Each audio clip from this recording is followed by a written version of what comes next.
Shalom Bapak Ibu Saudara yang terkasih, selamat merayakan hari kenaikan Tuhan Yesus.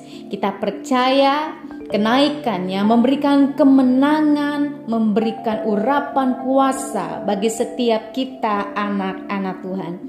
Renungan pada hari ini saya akan bacakan dari Markus 16 ayat 15 sampai ayat yang ke-20.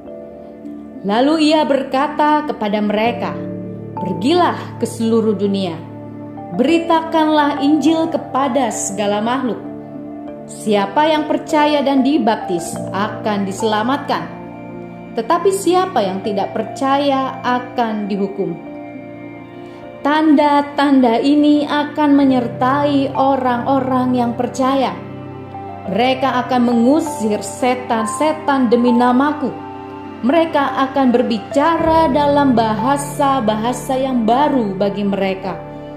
Mereka akan memegang ular dan sekalipun mereka minum racun maut, mereka tidak akan mendapat celaka.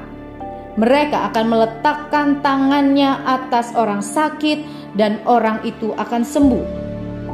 Sesudah Tuhan Yesus berbicara demikian kepada mereka, terangkatlah ia ke sorga, lalu duduk di sebelah kanan Allah. Mereka pun pergilah memberitakan Injil ke segala penjuru, dan Tuhan turut bekerja dan meneguhkan firman itu dengan tanda-tanda yang menyertainya. Haleluya! Kristus bertahta sebagai Raja selamanya. Ia naik ke surga bukan berarti ia telah selesai berkarya dalam kehidupan orang percaya. Justru ini menjadi kisah supernatural yang berlanjut sampai pada hari ini.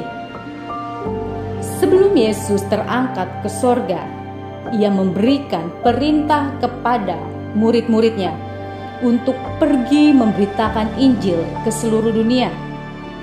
Apakah perintah Yesus ini masuk akal? Karena ia memberikan tanggung jawab yang besar, yaitu seluruh dunia kepada para muridnya.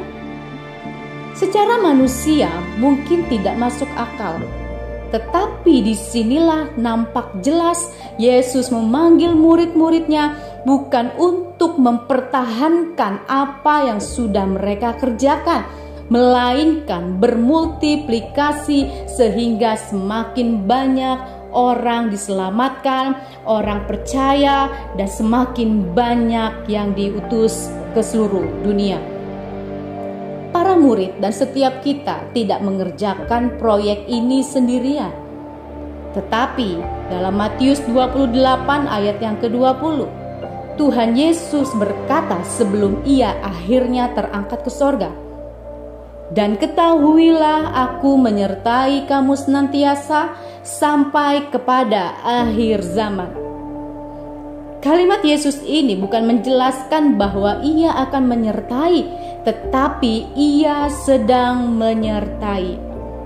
Yesus meneguhkan janji penyertaannya, yaitu dengan memberikan tanda-tanda mujizat bagi orang percaya, tentunya dalam upaya mereka memberitakan Injil.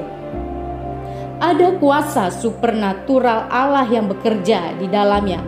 Kristus meneguhkan murid-muridnya dengan janji untuk selalu menyertai mereka di dalam roh, yang bahkan lebih berguna bagi mereka daripada kehadiran Yesus secara jasmani. "Aku menyertai kamu" artinya Rohku menyertai kamu.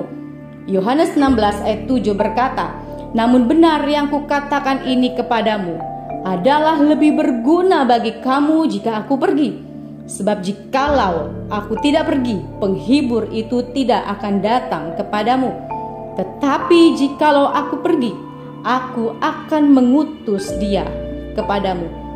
Markus 16 ayat 20 berkata, "Mereka pun pergilah memberitakan Injil ke segala penjuru, dan Tuhan turut bekerja dan meneguhkan firman itu dengan tanda-tanda yang menyertainya." Kenaikan Kristus ke surga menjadi salah satu penggenapan janjinya bahwa benar adanya para murid Kristus segala zaman diberikan kuasa untuk melakukan tanda-tanda ajaib agar Injil semakin tersebar ke seluruh dunia. Tuhan Yesus memberkati kita. Amin.